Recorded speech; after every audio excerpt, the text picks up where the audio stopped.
DSWD Bicol nakilahok sa inilunsad na Love for All sa lalawigan ng Sorsogon ngayong araw. Para sa detalye ng balita, na sa linya sa Mega Patrol number 36, muling nagbabalik RGD Chavez.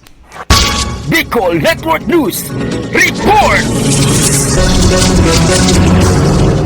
Nakiisa ang DSWD Bicol sa inilunsad na Love for All o Laboratorio Konsulta Gamot para sa lahat ng bagong Pilipinas na inisyatiba ni Pangulong Ferdinand Bongbong Marcos Jr. ngayong araw ng Huwebes, ika-18 ng Hulyo 2024. Ayon kay Regional Director Norman Laurio ng Department of Social Welfare Development Bicol, ang Love for All ay pinangunahan ni First Lady Marie Luis Araneta Marcos na naglalayong magbigay ng serbisyo sa mga kababayang Bicolano, partikular na sa probinsya ng Sorsogon tulad ng medical services.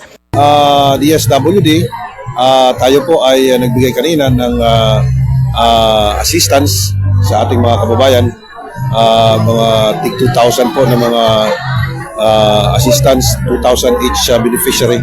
Nagbigay din tayo ng family food packs doon sa mga senior citizen natin, at nag-award din tayo ng cheque doon sa ating mga Sustainable Livelihood Program ng mga beneficiaries.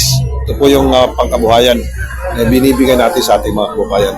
Samantala, nagsagawa din ng isang araw na serbisyo karaban ang iba't ibang sangay ng pamahalaan tulad ng Land Transportation Office Bicol na pwedeng maiproseso ang kanilang dalang mga dokumento sa usaping Food, Drug and Administration Office, DALG, at Kagawaran ng Kalusugan. Kasama mo sa pagbabalita sa Bicol Network News, ito si Mega Patrol numero 36, RGD Chavez, tatak tunay na serbisyo.